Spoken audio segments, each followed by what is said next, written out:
Une jeune maman de 20 ans qui vit l'enfer car dans son logement, celui-ci est envahi de blattes, d'insectes. L'enfant en pâtit. Vous allez voir, c'est une horreur. Vous allez voir les images, elles sont impressionnantes et nous allons tenter de l'aider parce qu'elle a tout essayé de son côté et elle n'y arrive pas. Vous vivez des affaires similaires, n'hésitez pas à nous contacter. Appelez sans aucun doute 0826 107 109, 0826 107 109 ou internet tf1.fr, rubrique sans aucun doute. Vous pouvez nous appeler si vous vivez notamment la guerre des voisins. Il y a des solutions, des médiations sont possibles. Nous accueillons maintenant Carole et sa sœur Céline. Dans cette histoire, il y a une jeune fille qui vit avec son enfant de 2 ans dans un appartement infesté de blattes et de cafards. C'est quoi ça? Vous croyez que vous avez le droit de faire vivre des gens dans ça? Depuis des mois, elle se bat pour que son enfant cesse de subir cette situation dramatique. Là, ils sont bouchés. Rachetez-vous là et vous sortez de l'office, s'il vous plaît. Eh ben, vous prenez ce son-là. Au revoir, messieurs, dames. Sur le plateau, Carole craque. J'en avais marre d'engueuler mon fils pour rien à cause d'eux et ils se rendaient pas compte. Ça m'attaquait le moral, j'en avais marre, j'en pouvais plus, j'étais fatiguée. Pour sans aucun doute, c'est une nouvelle affaire qui commence tout de suite. Bonsoir Carole. Bonsoir. Bonsoir Céline. Soyez les bienvenus toutes les deux sur le plateau de Sans aucun doute. Carole, vous vivez donc dans cet appartement, dans des conditions d'hygiène déplorables. Qu'attendez-vous de l'émission ce soir? Qu'on m'enlève tous ces cafards, qu'on me laisse tranquille et enfin que j'aie des bouches d'aération parce que c'est pas le cas. Je paye mon loyer tous les mois, j'ai rien. On m'a fait les peintures, tout ça, mais ça... Voilà, ça sert à rien, ça va revenir, on en est toujours au même point. Les cafards et les blattes sont toujours là? Voilà, ouais, j'en retrouve encore lié à mon fils quand il dort, c'est dans ses jouets, partout. Sur lui-même? Sur lui, mais oui, bien sûr. Bon, là, maintenant, il a un peu grandi, donc ça commence à aller un peu mieux, mais il y a eu un moment donné où je l'engueulais parce qu'il jouait avec les cafards, il les dépiotait, pour lui c'était un jeu, ça l'amusait. Et vous avez déjà trouvé des cafards dans le lit du bébé, dans ses cheveux, partout? Bien sûr, bien sûr. Et moi, mon médecin m'a fait peur parce qu'il m'a dit que ça pouvait passer dans les oreilles et percer les tympans et donner... ça pouvait le rendre sourd et tout. Moi, tout ça, ça m'effraie, quoi. C'est vraiment des conditions catastrophiques pour votre sœur, madame? Ah, tout à fait. Moi, je comprends pas. On a beau leur faire constater, leur montrer des photos, tout. Ils vous répondent au nez qu'ils ont du travail à faire, mais pour eux, ils appellent pas ça du travail, que ça vient pas de leur ressort. On s'est fait jeter dehors par la société HLM. Enfin bon, tout le monde se renvoie la balle. On a été à la mairie nous dit nous c'est privé, nous on peut rien faire. Vous avez à un moment donné même contacté la presse et ça n'a rien changé? Tout à fait, il y a eu un article. J'ai contacté la presse locale, ils ont fait paraître un article. Et ce qui s'est passé, ils ont mis 3 fumigènes dans la maison. Alors il y en a eu un premier. Par contre, il y a eu ni relogement, ils se sont même pas inquiétés d'où j'allais avec mon gosse, ni rien du tout. Si j'avais personne autour de moi, je me retrouvais à la rue avec mon gosse. Et la deuxième fois qu'ils ont mis le fumigène, ils en ont mis 2 d'un coup. Et là, quand on est revenu, on a retrouvé un cafard mort par terre. Ouais. Sur tout ce qu'il y a dans le logement, il y a quand même un problème. Quand j'ai détapissé, il n'y a même pas un mois, la chambre à mon fils, à chaque clé que j'ai enlevée, c'était des nids de cafards que j'ai enlevés. Qui étaient restés collés entre les deux? Entre les tapisseries, parce que... Quel est le pire que vous ayez vécu dans l'appartement avec ça? L'hiver dernier. L'hiver dernier, ça a été... ça grouillait de cafards. Ouais, c'était... Pour moi, ça a été... le plus où je pouvais aller chez ma mère avec mon fils, c'était... On va voir des images, évidemment, mais on n'était pas là l'hiver dernier. Les images que nous allons voir sont récentes. Mais essayez de nous expliquer, qu'est-ce qu'il y avait de si terrible l'hiver dernier? J'en devenais parano. C'est que même dans la rue, je me retournais encore pour voir si j'avais des cafards. Parce que vous avez dans les cheveux, partout? Mais partout. Pendant qu'on dort, ça monte sur nous. C'est sale. C'est dans la bouffe, dans le congélateur. Dans un congélateur, j'arrive à retrouver des cafards dans un congélateur. Mais il faut se rendre compte, des cafards congelés. Mais moi, j'avais jamais vu ça de ma vie. Sous le micro-ondes, mais partout, dans les pâtes, dans le riz, dans tout. Quand je prends une poêle, même si elle est propre, avant de l'utiliser, je suis obligée de la relaver. Je suis obligée de tout relaver, de tout laver. C'est simple, c'est du nettoyage tout le temps. Regardez ces images, elles sont signées Stéphane Martin. Nous sommes en 2005. Une maman de 20 ans vit dans cet appartement avec son bébé. Démonstration. Regardez ce que c'est. C'est quoi ça? Vous croyez que vous avez le droit de faire vivre des gens dans ça?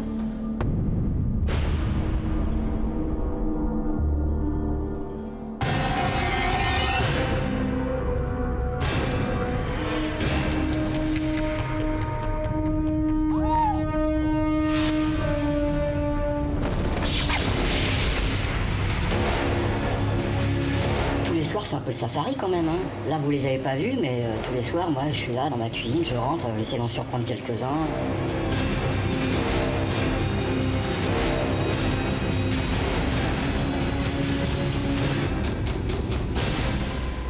Le piège à cafard, il n'a pas tout à fait un mois encore.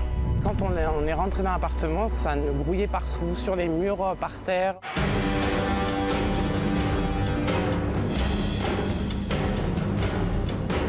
Ça vous dégoûte, vous êtes dégoûté. Parce que personne ne fait rien, il laisse ça comme ça. Ça va pas être... Ça, vous laissez les gens vivre dedans?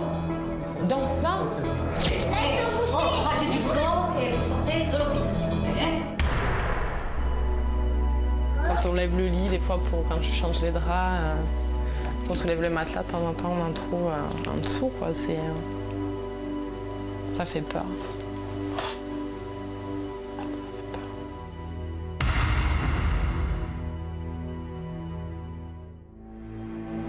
Depuis 2 ans, Carole, 20 ans, mère d'un petit garçon de 2 ans et demi, vit dans cette habitation à loyer modéré. Construit dans les années 60, l'immeuble n'est pas de première fraîcheur, loin s'en faut. Seule, enceinte et sans emploi, l'appartement ne lui convient pas, mais le temps presse. Dans l'urgence et faute de mieux, elle emménage. Très vite, elle se rend compte que la vétusté de la construction n'est pas son problème majeur, dans la mesure où elle est littéralement infestée de blattes et de cafards de toutes sortes. 2 ans passés à cohabiter, contraintes et forcées, avec des colocataires peu ragoûtants. On s'y fait, on s'y habitue au cafard, on vit avec et à vrai dire on n'a pas tellement le choix, quoi. C'est la routine. Les endroits les plus insolites où j'ai pu en trouver, ça a été le frigo, le micro-ondes, l'ancienne machine à laver, la télé, les réveils, enfin tout ce qui est électrique principalement, et le placard où il y a les pâtes, les choses, le riz, il y a des choses comme ça, quoi. Là on en retrouve quand même pas mal. Aucune pièce de l'appartement n'est saine, y compris la chambre de Théo, son fils. Inlassablement, Carole l'inspecte, centimètre carré par centimètre carré, avec toujours la même angoisse, celle que son fils n'ingère un ou plusieurs insectes. Après dans la journée, on doit venir une bonne dizaine de fois dans la chambre. Parce que quand le petit joue, j'essaie de venir voir de temps en temps s'il n'y a pas de cafard. Pas qu'il en mange ou des choses comme ça, quoi. C'est quelque chose qui me fait peur. Perpétuellement, son appartement est envahi par des centaines d'insectes. Lasse, Carole multiplie les démarches auprès de la municipalité et de l'organisme en charge de la gestion des logements, mais personne ne semble la croire. Alors pour prouver sa bonne foi et se faire entendre, Carole va devoir employer les grands moyens. Chaque cafard mort constitue une preuve. Elle décide donc de tous les conserver. Je les ai gardés parce qu'en fin de compte, personne ne croyait quand on leur disait qu'on avait énormément de cafards, qu'on était envahis. On nous reprenait souvent en nous disant que de toute manière, ils venaient traiter 2 fois par an, que c'était entièrement suffisant et qu'il n'y avait pas besoin d'en faire plus. Et un jour, ça m'a énervée et j'ai commencé à ramasser les pièges à cafards. Elle ne s'arrête pas là puisqu'elle alerte la presse quotidienne régionale. Le scandale éclate, c'est l'indignation générale. Pour la première fois, l'organisme gestionnaire se décide à intervenir, des fumigènes insecticides sont utilisés et quelques menus travaux sont effectués. Aujourd'hui, l'appartement de Carole paraît presque propre, or voici à quoi il ressemblait il y a encore quelques mois.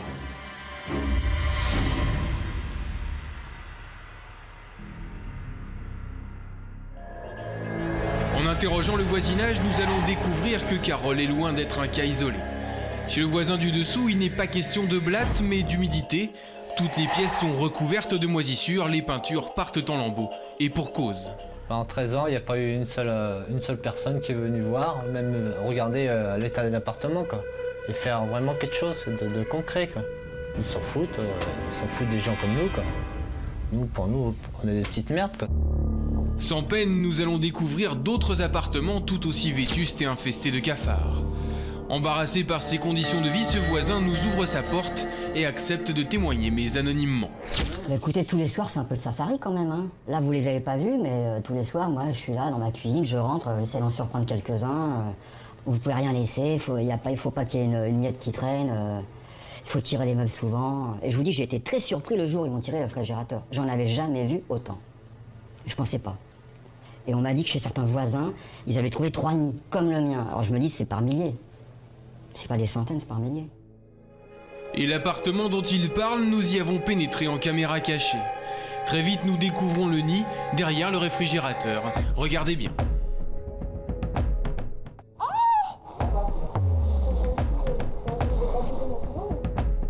Au regard de ces images, l'on peut s'interroger sur l'efficacité des produits utilisés. Les blattes ne semblent pas souffrir outre mesure des traitements chimiques infligés, un constat d'autant plus patent à la tombée de la nuit. Ces insectes affectionnent tout particulièrement le calme et l'obscurité. Il est 23h, retour à l'appartement de Carole. C'est le début d'une énième nuit d'insomnie et d'angoisse. Carole ne se sent plus chez elle, les cafards investissent son appartement. Il y en a dans toutes les pièces à peu près, on va dire.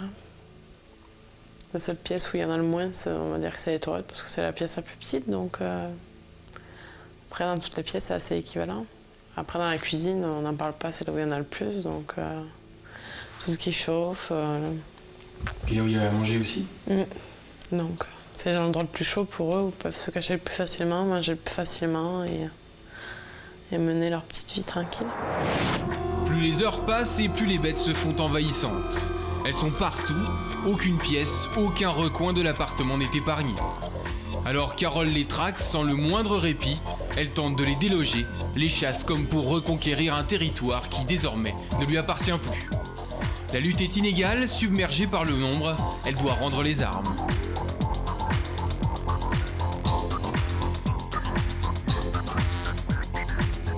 Mais il reste une pièce dans laquelle Carole ne tolère pas leur présence, la chambre de son fils.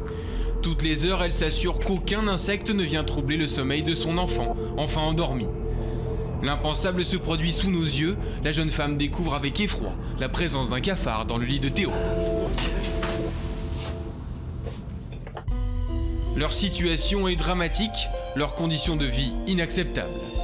Heureusement, elle n'est pas totalement seule face à l'adversité, sa sœur Céline l'accompagne dans toutes ses démarches. C'est pas normal de vivre dans des conditions pareilles, c'est pas normal, voilà. C'est un sentiment d'impuissance complet parce que personne ne fait rien. Il laisse ça comme ça ne les dérange pas d'encaisser les loyers. Cela fait maintenant 2 ans que Carole paye plus de 200 € de loyer pour un logement insalubre. Les pouvoirs publics ne peuvent ignorer la situation, mais rien ne bouge. Aujourd'hui, les deux sœurs se rendent en caméra cachée à la mairie, clairement déterminées à obtenir des réponses à leurs questions. C'est le premier adjoint au maire qui les reçoit. Dans un instant, la suite de ce document bouleversant. Carole va se rendre à la mairie qui ne semble pas disposée à l'aider. Le dialogue est impossible. Mais vous auriez vos enfants à vous, vous les laisserez pas vivre le temps. J'essaierai de les mettre ailleurs, c'est tout. Parce que vous avez les moyens de pouvoir le faire. Parce que j'ai les moyens ou pas les moyens, mais c'est la seule solution, il n'y en a pas d'autre. Sur le plateau et en duplex, nous allons tenter de trouver une solution à cette famille en détresse. Faites votre possible quand je préviens les médias, sinon il n'y a rien qui se passe. J'ai appelé plusieurs fois, je suis tombée sur les répondeurs. J'ai laissé des messages, il n'y a jamais personne qui est venu chez moi. La suite de Sans aucun doute, dans un instant, sur TF1.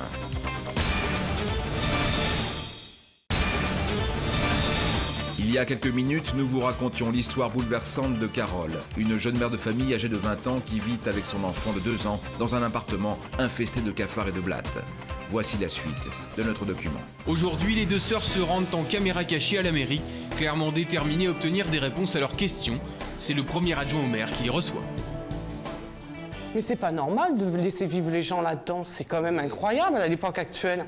Mais oui, mais bon, je vous dis, Moi je sais très bien que vous, mais on essaye de faire bouger les choses. Vous auriez vos enfants là-dedans, vous bougerez pas vos fesses pour que ça bouge. Mais qu'est-ce que vous voulez faire hein? Expliquez-moi qu'est-ce que vous voulez Mais vous auriez vos enfants à vous, vous les laisserez pas vivre le temps. J'essaierai de les mettre ailleurs, c'est tout. Parce que vous avez les moyens de pouvoir le faire. Parce que j'ai les moyens ou pas les moyens, mais c'est la seule solution, il n'y en a pas d'autre. Mais ça sert à rien que je parte si j'ai mes cafards dans mon électroménager. Je peux même pas me racheter, ne serait-ce qu'une télé ou un frigo ou quoi que ce soit. Je n'ai même plus les moyens.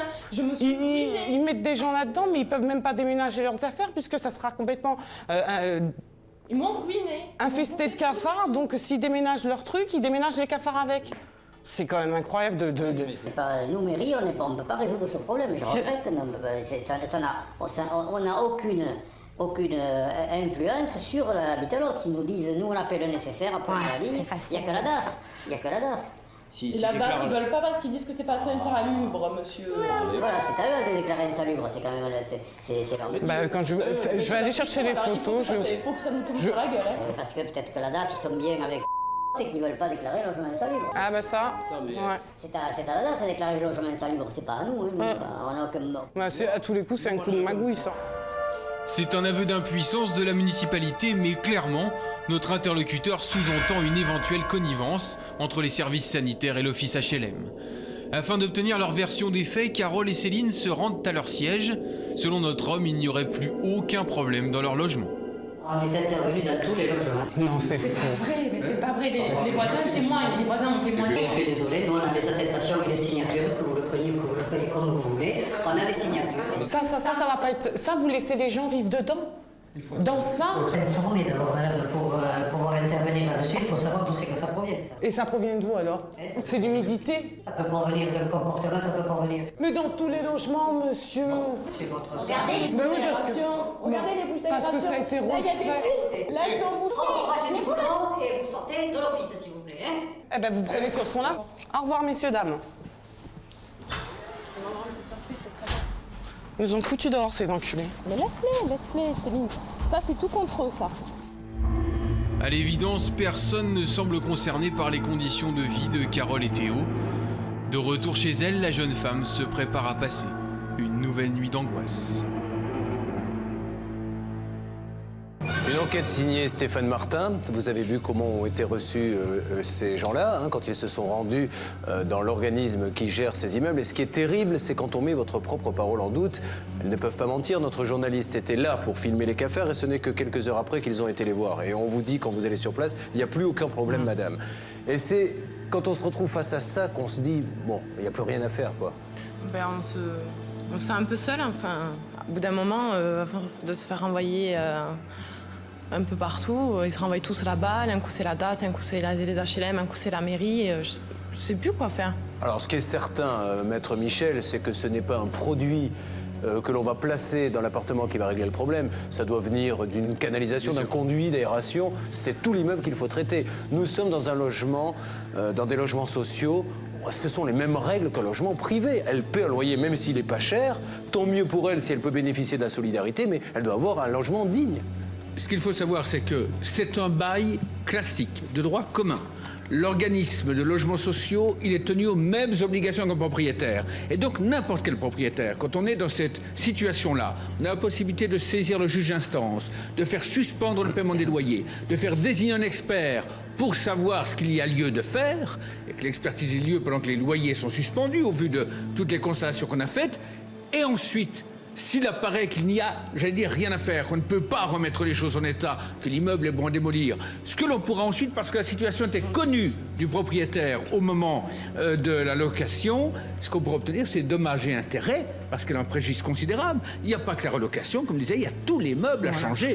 Donc il y a là une situation où il y a 3 responsabilités.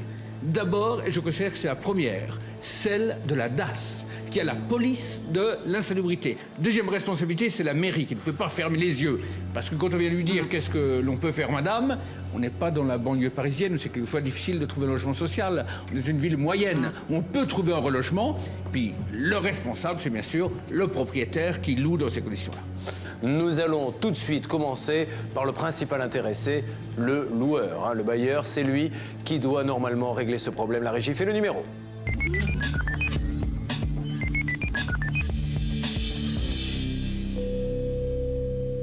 Bonjour. Oui, bonjour madame. Je suis Julien Courbet de l'émission Sans aucun doute sur TF1. Pardonnez-moi de vous déranger. Est-ce qu'il serait possible d'avoir la direction ou une secrétaire à la direction ? Je peux vous passer la directrice, monsieur? Merci, oui, si vous voulez. Allô? Oui. Oui, elle n'était pas à son bureau à l'instant. D'accord, je peux rappeler dans combien de temps? Dans un quart d'heure. Bon, parfait. Il n'y a personne d'autre là qui pourrait... J'avais juste une question à poser. Au niveau de la direction, non, il n'y a personne. Bon, à tout à l'heure. Merci. Merci à vous. Le temps d'avoir la directrice qui finalement est là et c'est une bonne nouvelle, nous allons nous tourner donc vers la DAS. Car effectivement, Maître Michel, rappelons que la DAS, comme vous nous l'avez dit il y a quelques instants, est la police de l'hygiène. Si elle vient et qu'elle constate qu'il y a des cafards et des blattes comme ça dans un appartement, elle peut prendre les mesures nécessaires. Elle doit prendre une décision d'insalubrité et le propriétaire, soit il peut traiter tout de suite, soit il doit reloger. On n'a pas le droit de laisser des gens dans une situation insalubre. Appelons tout de suite donc la DAS pour leur demander s'ils sont vraiment au courant. Et d'ailleurs, ils le sont, nous le savons, mais pourquoi ne jugent-ils pas d'intervenir ?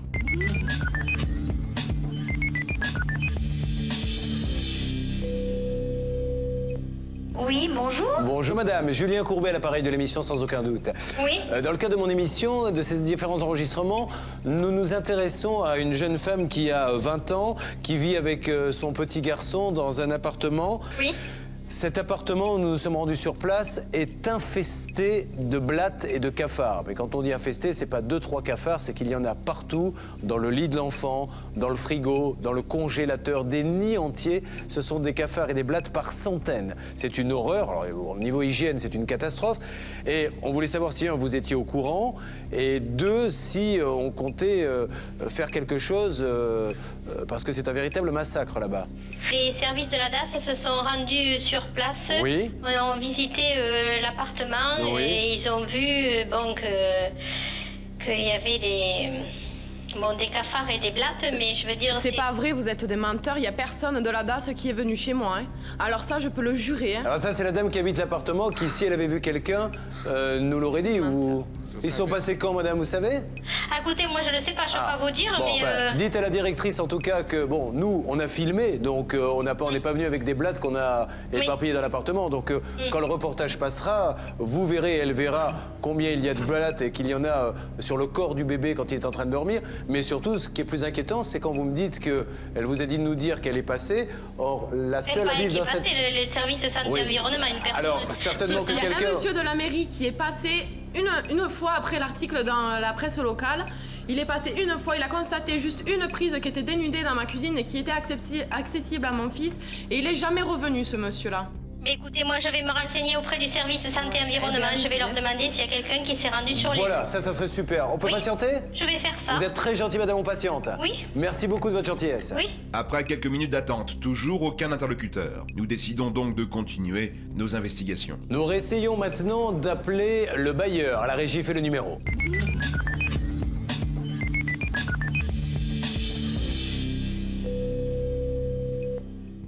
Veuillez laisser votre message et votre numéro de téléphone. Comme d'habitude. Je pense que téléphoniquement, nous n'arriverons pas à avoir de dialogue. Ce que je vous propose, c'est d'établir un duplex tout de suite avec Stéphane Martin, notre journaliste, qui est sur place. La régie fait le numéro.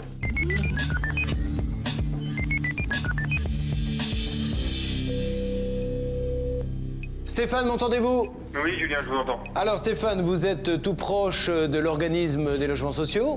Tout à fait, on est à une cinquantaine de mètres. Nous avons essayé d'avoir la directrice. Alors, dans un premier temps, on n'a pu avoir personne. Nous avons rappelé derrière, la directrice était là. Et maintenant, quand nous appelons, c'est un répondeur. Donc, objectif, c'est d'avoir un dialogue avec elle.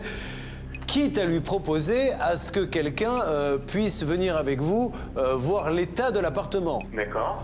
Et nous vous suivons, Stéphane. Essayons d'avoir au moins un dialogue avec elle ou de prendre un rendez-vous. C'est parti. Tout à fait, oui.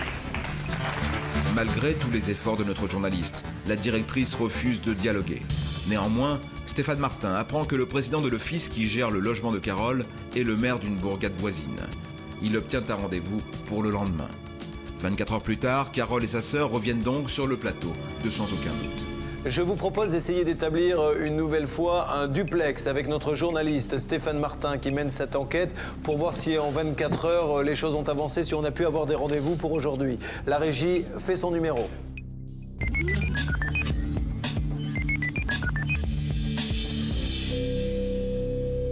Stéphane, m'entendez-vous? Oui, Julien, je vous entends. Bien, Stéphane, vous nous avez dit donc tout à l'heure qu'éventuellement nous pourrions avoir un interlocuteur. Tout à fait, donc après de nombreuses tractations, on a réussi à convaincre le président de l'office qui va normalement accepter de nous recevoir. Donc là, on est encore à l'accueil, il doit redescendre des bureaux puisqu'on l'avait laissé quelques instants. Il doit normalement nous réaccueillir d'ici quelques secondes. Quelques minutes plus tard, le président accepte de dialoguer. Oui. Monsieur le Président, bonjour. Bonjour, monsieur Courbet. Merci mille fois de prendre sur votre temps précieux pour nous accorder un petit peu d'attention. Donc je pense que, à travers les différents dialogues que vous avez pu avoir avec notre journaliste, vous connaissez donc ce dossier. Qu'est-ce que l'on peut dire, Monsieur le Président ? Je connais ce dossier bien avant d'en avoir discuté avec votre... Ça, je me doute. Avec le journaliste, puisque depuis quelque temps, en effet, il y avait des problèmes de cafards dans l'immeuble de cette personne. Nous avons essayé de faire ce que nous pouvions en faisant intervenir rapidement l'entreprise qui traite ce genre de bestioles. Et malheureusement, il apparaît que le... Oui. Alors, ça, c'est la jeune femme qui voudrait vous parler, qui habite dans l'appartement Céline. C'est moi, la locataire du logement à qui vous louez. Bonjour. Bonjour, je crois que ce que vous dites, c'est pas totalement vrai. Hein. Vous faites pas votre possible. Vous faites votre possible quand je préviens les médias, sinon il n'y a rien qui se passe. Hein. J'ai appelé plusieurs fois, je suis tombée sur les répondeurs. J'ai laissé des messages, il n'y a jamais personne qui est venu chez moi. Vous rigolez, vous êtes... C'est pas vrai. Non, combien de fois il y a l'entreprise qui est venue à la maison avec des fonds de comment on appelle ça, de produits. Non, c'est pas des fumigènes, de produits pour des soi-disant désinfecter un logement. Mais qu'est-ce que vous voulez désinfecter avec des bombes? Bon, en avec tout cas, des bombes. Monsieur le Président, là, a l'air d'avoir pris ce problème au sérieux. Nous vous écoutons. Oui, je ne veux pas accepter ce que je viens d'entendre là. Que la personne ne dise pas qu'on ne vient jamais chez elle voir quand elle appelle. Alors c'est vrai que peut-être après on a moins bougé, mais quand elle a réclamé la première fois, on y est allé, j'y suis moi-même allé. J'étais jamais allé, je suis allé visiter son appartement. Et j'ai vu en effet qu'il y avait des cafards. Et j'ai demandé à ce qu'on traite ces cafards profondément et qu'on règle le problème définitivement. D'accord. Voilà. Aujourd'hui, Monsieur le Président, la seule chose qui nous intéresse, c'est comment peut-on sortir de cette situation? Écoutez, moi, comment me sortir? Je ne sais pas si on arrivera à traiter les cafards dans cet immeuble, puisqu'apparemment, on ne peut pas rentrer dans tous les appartements. Vous savez que si on ne traite pas tous les appartements en même temps, le résultat n'est pas positif. Reloger les gens. Le temps de traiter. Reloger, c'est tout. C'est pas que mon appartement. Il faut pas faire mon appartement par mon appartement. C'est tous les appartements en même temps. Et vous dites aux gens que vous les relogez à l'hôtel le temps que vous traitez correctement tous les logements. Et c'est les caves avec. Alors comment peut-on faire, Monsieur le Président? Il vaut mieux traiter dans ces cas-là l'immeuble, parce qu'on ne peut pas continuer comme ça. Non, je le comprends. On ne peut pas continuer comme ça. Et sachez que pour nous, c'est pas marrant non plus. Mais je sais, monsieur. Et pour la moisissure, l'humidité. On va essayer de refaire un traitement qui concerne tous les logements, vraiment tous les logements de l'espace. Bon, alors, comment peut-on procéder, dans quel calendrier? Pour le traitement, on va essayer de faire ça la semaine prochaine. Hein. Bon, mais c'est très bien ça. On va essayer dans le courant de la semaine prochaine de refaire un traitement. On va essayer de prévenir avant tous les locataires et de refaire un traitement. Partie commune, hein, aération, parce que c'est là que viennent les cafards. Les appartements un par un, ça ne sert à rien. Enfin, vous connaissez le métier. Il faut attaquer de la cave, les conduits et tout ça. En bas, en haut, oui, tout à fait. Oui. Bon, de toute façon, les spécialistes verront sur place. Alors, Carole, la semaine prochaine, je crois que ce monsieur vient de s'engager dans l'émission. L'immeuble va être traité. Notre journaliste Stéphane Martin pourra nous rendre compte dans la prochaine émission si, oui ou non, le traitement a eu lieu et normalement les problèmes devraient être résolus. Merci. D'accord? Monsieur le Président, je vous remercie 1000 fois. Pouvez-vous me... Merci. Je demande d'ailleurs à ce qu'on vous applaudisse pour la gentillesse et la transparence dont vous faites preuve, ce qui n'est pas toujours le cas. Merci. Merci 1000 fois. Si vous pouviez me repasser le journaliste. Je vous le repasse. Merci, Monsieur le Président. Oui, Julien. Bon, donc Stéphane, vous avez entendu. Donc normalement, la semaine prochaine, il doit y avoir une intervention dans tout l'immeuble. Je compte sur vous pour nous rendre compte qu'elle a vraiment eu lieu et que c'est une véritable amélioration pour la Carole en tout cas. Bah écoutez, sans aucun problème, de toute façon, en plus, je crois vraiment que Monsieur le Président est très sensible et souhaite vraiment traiter une possibilité de relogement pour Carole. Donc, bon, alors si en plus on peut lui trouver un logement, ça sera encore mieux dans le quartier qu'elle souhaite, ça serait formidable. Remerciez-le encore pour nous, Stéphane. Et merci pour vous, un applaudissement pour Stéphane Martin pour toutes les négociations menées pour arriver à parler au président. Merci Stéphane, bravo. Alors, j'ai envie de dire que dans le pire des cas, l'immeuble entier est traité. Dans le meilleur, Stéphane avait l'air de dire qu'il y avait peut-être une possibilité, un relogement dans un quartier sans cafard. Merci, ça serait merci. Contente, merci beaucoup. Bah, oui. Pour vous, on pense à vous, mais on pensait surtout aux petits. C'est surtout pour ça qu'elle se bat. Parce que pour lui, ça va être aussi une nouvelle vie. Hein. Oui, tout à fait. Oh, elle a les larmes aux yeux, la pauvre. Pourquoi vous en avez marre? Bah, ça me fait plaisir qu'enfin ils se rendent compte dans quoi on vivait parce que moi encore la semaine dernière, ils nous ont jetés dehors.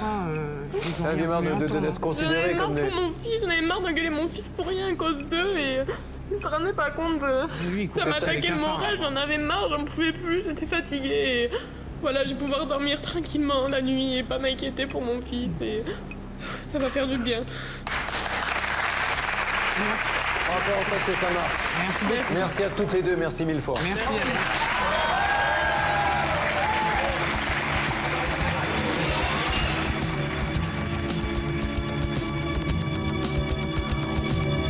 Maintenant, je me sens soulagée et puis ça fait du bien de savoir que je vais rentrer chez moi et pouvoir plus retrouver de cafards.